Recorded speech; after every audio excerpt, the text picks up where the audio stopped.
¿Qué tal? ¿Cómo estás? Vamos a continuar con nuestra lectura acompañada de la palabra de Dios, la Santa Biblia Católica, y vamos a continuar en el Evangelio de Mateo, el capítulo 10. En el nombre del Padre, del Hijo y del Espíritu Santo. Amén.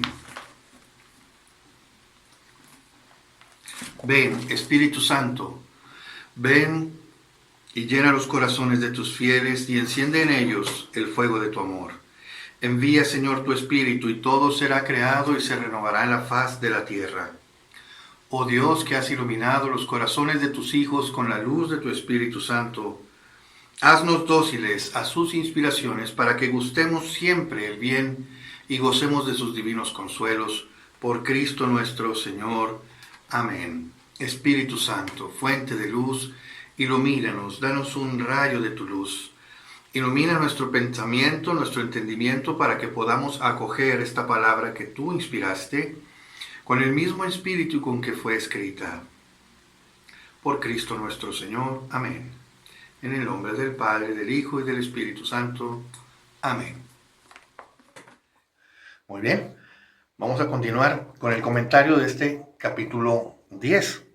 Vamos ahora en el versículo 29. Nos dice Jesús: ¿no se vende un par de pájaros por muy poco dinero?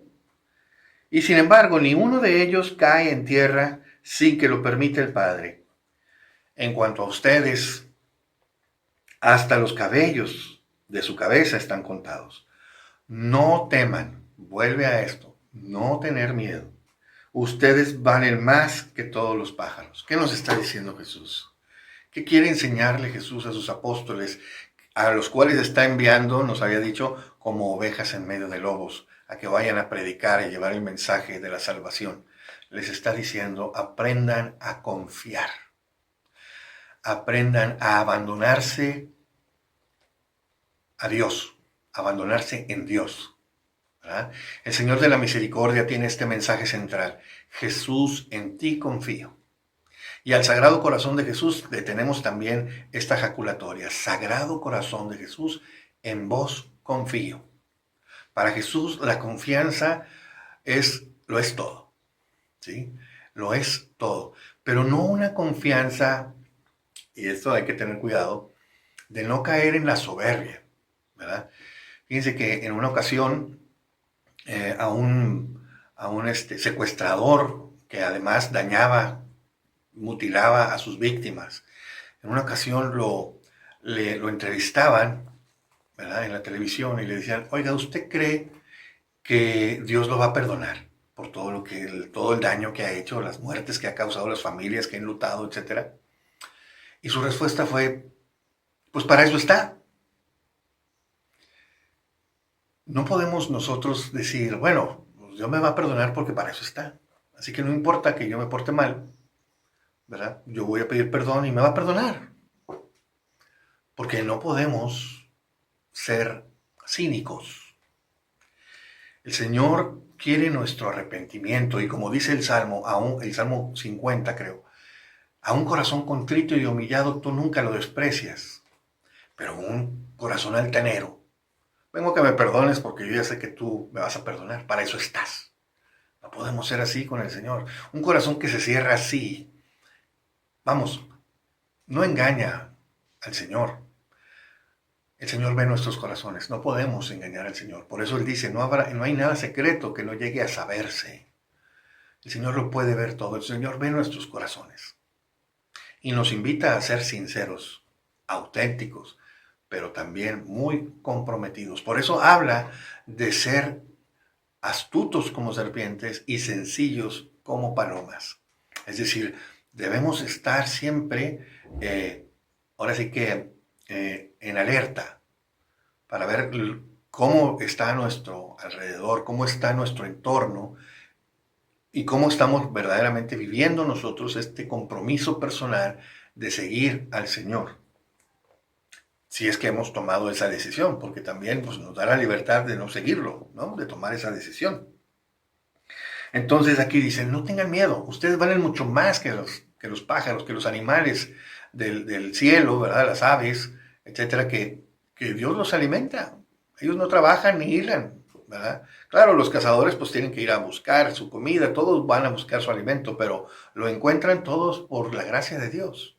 Dios los alimenta, dice. Si esto hace Dios con las aves, estos con los pájaros, y ustedes valen mucho más que los pájaros, porque el Señor nos ama y ha planeado, ha dispuesto que en Cristo, su único Hijo, su unigénito, el único que lo agrada, nosotros, a través de unirnos a Él, por la cruz, por el bautismo, podemos nosotros también gozar de ese amor de Dios, de ese amor paterno, ¿verdad? Y eso es lo que Dios quiere para nosotros, vivir eternamente con Él. Eso es lo que Él quiere que nosotros podamos hacer.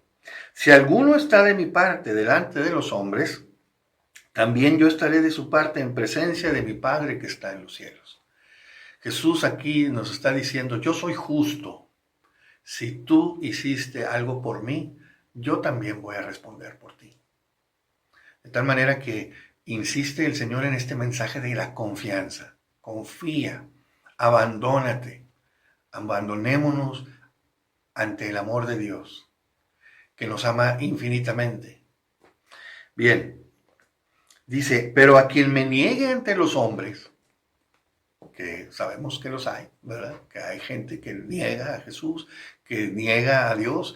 Se dice que estamos en una etapa de la historia que algunos ya le llaman etapa o la era postcristiana. Es decir, ya la sociedad, las estructuras de la sociedad están rechazando no solamente a Dios, ¿verdad? Como personaje, como creador, no solamente niegan a Dios, sino que también están negando a Jesús como hombre que vino y nos trajo esta enseñanza, ¿verdad? Como Dios hecho hombre, está negando a Cristo.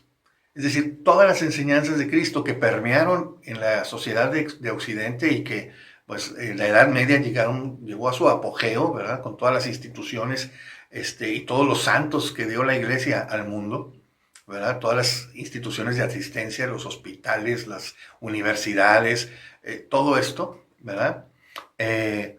Pues los ha tomado el mundo, ¿verdad? Ahora ellos son los que se alzan, como diciendo, nosotros somos los que traemos el bien a la humanidad, no necesitamos a Dios, ¿verdad? Y este es el engaño del sutil, del altruismo, ¿verdad? El altruismo respecto de la caridad. La caridad tiene como fuente a Dios. El altruismo tiene como fuente la pretendida bondad del corazón humano por sí mismo, ¿verdad? Y este es el engaño del fariseo, ¿no? Que Jesús denunciaba. Entonces, a quienes me niegan ante los hombres, yo también lo negaré en presencia de mi Padre que está en los cielos. Entonces, si nosotros negamos a Jesús, si nosotros decimos Dios no existe, Cristo no existe, mi bondad viene de mí, yo soy la fuente de mi bondad y de mi perfección, ¿verdad? Entonces, si niego yo a Jesús, Él también, cuando yo esté en mi juicio, ante Dios, ante el tribunal, pues Él también me va a negar. Y sobre aviso no hay engaño, como ya decíamos. No piensen que he venido a traer paz a la tierra. No he venido a traer paz, sino discordia. Discordia. Es decir, corazones divididos. Discordia. Corazones separados. Es decir, he venido a que se muestre, dice aquí, porque he venido a separar al hijo de su padre, a la hija de su madre, a la nuera de su suegra. Los enemigos de cada uno serán los de su propia casa. Ya lo decía el profeta Miqueas en el capítulo 7, versículo 6. Nos decía esto, ¿verdad? Que iba a haber esta división, inclusive en el seno familiar. Los enemigos de cada uno serán los de su casa. El que ama a su padre o a su madre más que a mí no es digno de mí. Y el que ama a su hijo o a su hija más que a mí no es digno de mí. El que no toma su cruz y me sigue no es digno de mí. ¿Qué nos está diciendo Jesús?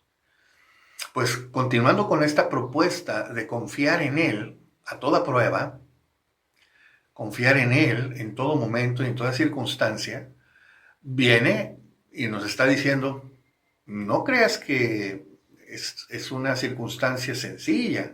Es decir, Perseverar no será cosa fácil, porque los mismos de tu casa, aquellos con los que tú te sientes seguro, aquellos que tú dices, este es mi origen, es mi refugio, es mi base, ¿verdad? Es mi fundamento, mi familia, pues hasta esos se te van a voltear, hasta esos te pueden llegar a llevar la contra, ¿verdad? Pueden ser parte de este rechazo tremendo del bien, de la palabra, del mensaje. Y ciertamente hay quienes no soportan esto, ¿verdad? Yo quiero servir a Dios, pero mis papás no lo aprueban, mi esposa no lo aprueba, etcétera, ¿verdad? He encontrado yo el mensaje finalmente, que el mensaje del Señor ha resonado en mi corazón, pero cuando trato de aplicarlo, de vivirlo, los primeros que me hacen la contra y la guerra son los más allegados a mí, aquellos con los que vivo, aquellos con los que he crecido, aquellos en los que yo considero mi refugio, mi fundamento, mi roca sólida. Jesús nos está diciendo, ni en ellos pongas tu esperanza y tu confianza, porque hasta esos pueden dar la espalda. Entonces, nos está diciendo el Señor, la prueba no será sencilla, ¿verdad? Pero no tengan miedo, nos insiste, no tengan miedo. Si tú no me niegas ante los hombres, yo no tampoco te negaré en tu juicio, no te voy a negar ante el Padre, ¿verdad? Es esta confianza, este mensaje de aliento, este mensaje de esperanza que el Señor nos da. Pero también dice, hay que tomar la cruz, hay que tomar la cruz, ¿y qué es la cruz? Bueno, pues para los oyentes de ese momento, la cruz tenía un sentido muy claro, ¿verdad? Esa era la manera con la que los romanos castigaban de una manera terrible, ¿verdad? Ignominiosa además, ¿no? A todos los malhechores, a todos los que eran considerados malhechores. Pues bien, alguien esperaría, si estamos llevando una buena noticia, si estamos llevando algo bueno, ¿por qué nos habrían de calificar como malhechores? ¿Por qué nos habrían de aplicar la pena máxima, ¿verdad? De la tortura, que es la cruz, la muerte más ignominiosa? Pues Jesús aquí lo dice. El que no quiera cargar su cruz y me siga, ¿verdad? No es digno de mí. Jesús no se escatima ninguna advertencia a sus discípulos. Les está diciendo desde el principio, seguirme a mí es una prueba muy grande. Seguirme a mí es algo humanamente imposible. Pero también dice, no tengan miedo. Son palabras contradictorias que nos pueden chocar en la mente, nos pueden chocar en el corazón, pero el Señor nos está diciendo la verdad. Él en ningún momento nos engañó diciendo, no, es que si tú me sigues a mí vas a tener una vida maravillosa, todo se te va a dar, no vas a tener ninguna complicación, lo que quieras, vas a vivir como rey. No, como le dijo la Virgen Santísima, creo que fue a Bernardita, su virú, ¿verdad? Cuando en Lourdes, le dijo, yo no prometo hacerte feliz en esta vida, pero sí en la próxima. Y eso es lo que nos dice Jesús. Jesús nos está diciendo lo mismo. Primero me trataron mal a mí, primero me rechazaron a mí, y también a ustedes los van a rechazar. Si al dueño de la casa lo llamaron Belcebú, pues a los de su familia igual, ¿verdad? También, igual los van a rechazar, igual los van a perseguir, igual les van a aplicar la cruz. Pero no tengan miedo. Esta es la parte clave, ¿no? No tengan miedo porque antes que a ustedes, a mí me trataron así. Y si ustedes me siguen y no me rechazan y no me niegan ante los hombres, yo voy a hablar por ustedes ante mi Padre. Y no habrá nada que los arranque de mi mano. Es la promesa de Jesús. Pero también advierte, el que quiera, por el contrario, el que quiera conservar su vida, la perderá. Y el que la pierda por mí, la conservará. Nuevamente, Jesús está hablando con este horizonte de eternidad. Es la vida eterna a la que se refiere él. El que quiera conservar su vida, la de aquí, la terrena, la va a terminar perdiendo. Pero el que la pierda por mi causa, ese la conservará. Es decir, después de la muerte. iremos a la vida eterna y ahora sí, con todas las, digamos, con todos los regalos, con toda la gracia, con todos los beneficios, ¿no?, de los hijos de Dios, de los hijos del Padre. El que lo recibe a ustedes, este es otro punto importante. Y aquí va sobre lo mismo, pero estamos, digamos, ahora hablando algo que las primeras comunidades entendieron. Y esto es algo que en nuestra actualidad se cuestiona y nosotros mismos, lo más triste, nosotros mismos como católicos hemos aceptado que ser puestos ahora sí que en el banquillo de los acusados, como si verdaderamente pues no fuéramos lo que somos. ¿Qué quiere decir? ¿Qué quiero decir con esto? Dice aquí, el que los recibe a ustedes, a mí me recibe. Le está diciendo a los apóstoles, ustedes me representan a mí. El que los ve a ustedes, me ve a mí. El que los recibe a ustedes, me está recibiendo a mí. La presencia de Cristo en su iglesia. Cristo y su iglesia se identifican. Y así fue durante muchísimo tiempo, durante muchísimos años, más de 1500 años, ¿verdad? Hasta la llegada de la mal llamada Reforma, que vino a dividir a los cristianos, vino a dividir a toda la cristiandad europea, prácticamente en dos bandos, mitad y mitad. Prácticamente alrededor de 8 o 9 millones de personas, de cristianos, ¿verdad?, se separan de la iglesia. Aquí dice Jesús, el que los recibe a ustedes, me recibe a mí. Recibir a la iglesia, recibir la gracia de los sacramentos en la iglesia es recibir a Cristo. Cristo se identifica. Cuando Pablo va a Damasco para llevar a todos los cristianos, llevarlos presos a Jerusalén para ser juzgados y seguramente después de ahí, pues si no asesinados, sí castigados severamente, se encuentra con Cristo en el camino y Jesús le dice, ¿por qué me persigues? Y Pablo obviamente pregunta, pues ¿quién eres? O sea, si yo, ¿cómo que te estoy persiguiendo a ti? ¿Quién eres? Jesús dice, yo soy Jesús a quien tú persigues. Sin embargo, Pablo era consciente de estar persiguiendo a la iglesia. Y por eso esta enseñanza, esta situación a Pablo lo va a marcar tanto en sus cartas que él empieza a desarrollar esta teología en la que, o cristología, ¿verdad?, en la que Jesús y la iglesia son una sola. La iglesia es el cuerpo de Cristo, Cristo es la cabeza. Y la iglesia es presencia de Cristo, como dirá en Efesios, ¿verdad? La iglesia es la presencia plena de Dios en el mundo. Y obviamente esto significa que los que estamos en la iglesia tenemos un compromiso enorme de ser, como nos dice aquí Jesús, ser congruentes, ¿verdad?, de dar verdaderamente un testimonio de la presencia de Dios. Y de esta manera dar testimonio o estar por Jesús ante los hombres. Si damos un antitestimonio, Jesús nos está diciendo, si que me niegue ante los hombres, yo lo voy a negar ante el Padre. Pues bien, está diciendo Jesús, el que a ustedes recibe, a mí me recibe. El que a ustedes, y el que me recibe a mí, está recibiendo al que me envió. Es decir, recibir a Jesús es recibir al Padre. Recibir a la iglesia es recibir a Jesús. Recibir a Jesús es recibir al Padre. Es todo uno solo. Jesús lo está estableciendo aquí.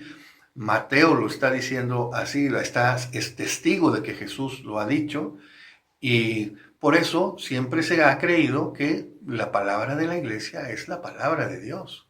El magisterio de la iglesia es el magisterio divino, ¿verdad?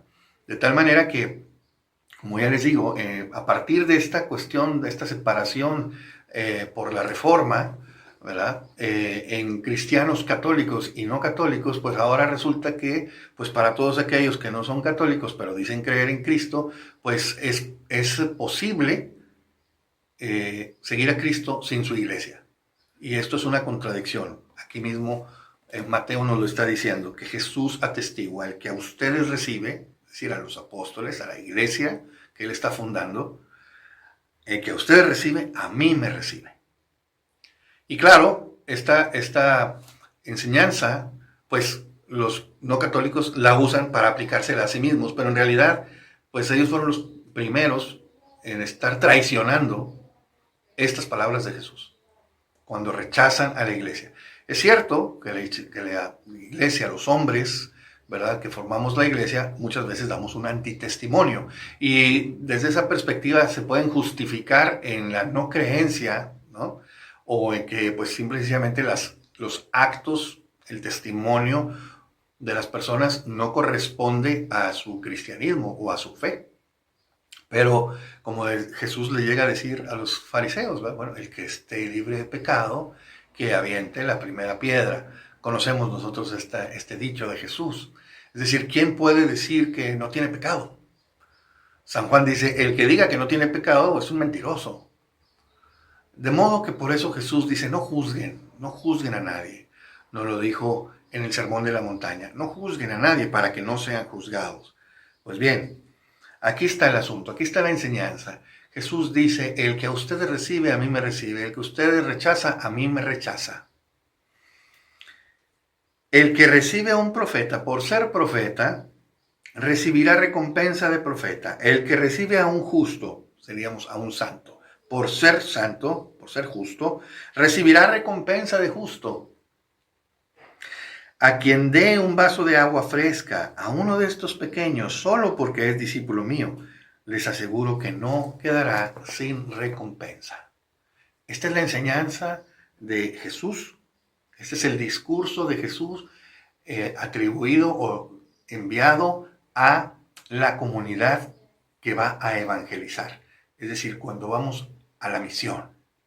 Esta es la enseñanza de Jesús a los apóstoles y en ellos a todos nosotros que a través de la palabra de Dios conocemos, llegamos al conocimiento de Cristo, llegamos a conocer su forma de pensar, sus enseñanzas, pero que sobre todo a través de la iglesia también recibimos la gracia para continuar esta labor, porque esta labor que inicia con Jesús y que Él transmite a los apóstoles, les hace ver que en la presencia de la acción de los apóstoles está también la presencia de la acción de Jesús. Se identifica Jesús con su iglesia. Y si nosotros somos fieles a este seguimiento, también debemos tener la confianza de que Jesús se estará manifestando a través nuestro. Por eso esta convicción de Pablo que llega a decir, ya no soy yo el que vive, es Cristo el que vive en mí. Y por eso dice Jesús, ustedes no se preocupen de lo que van a decir, porque será el Espíritu del Padre el que estará hablando a través de ustedes. Pero ¿cuál es cuál es el compromiso nuestro para que estas palabras tengan efecto? Pues verdaderamente mantenernos unidos a través de nuestro esfuerzo, ¿verdad?, de nuestro seguimiento, de nuestra libertad entregada a Dios como discípulos, para que podamos verdaderamente permitir a Dios actuar en nosotros. Porque el Señor es un caballero, el Señor no nos va a imponer nada. Jesús nos propone, a través de esta enseñanza, cómo debemos llevar nosotros a cabo la misión. No basta con decir, soy bueno, no basta con decir, yo hago las cosas como dice la Sagrada Escritura, sino hay que hacerlas con la iglesia que escribió el Nuevo Testamento, que escribió la Escritura, la Sagrada Escritura, y nos la ha entregado, ¿verdad? Recordemos que obviamente cuando esto lo estaba diciendo Jesús a sus discípulos, pues el Nuevo Testamento no existía, ¿verdad? No existía la Biblia, pues. Es la iglesia la que nace primero, es la iglesia a la que Jesús prepara, es la iglesia a la que Jesús se une y se compara al decir, el que a ustedes recibe, a mí me recibe. Y por ende, el que a ustedes rechaza, a mí me rechaza. Y el que me recibe a mí, recibe al que me envió. Recibimos al Dios, al Padre. Bien, pues hasta aquí el comentario del capítulo 10. Que el Señor te bendiga. En nombre del Padre, del Hijo, del Espíritu Santo. Gracias, Señor, por este evangelio por esta palabra maravillosa que nos das, que nos entregas con tanto amor. Te pedimos que nos concedas a través de la gracia de tu Espíritu en nosotros, poderla hacer vida y que seamos, como dice tu palabra, perseverantes hasta el fin para alcanzar verdaderamente la salvación. Te lo pedimos a ti, que vives y reinas por los siglos de los siglos. Amén. En el nombre del Padre, del Hijo y del Espíritu Santo. Amén.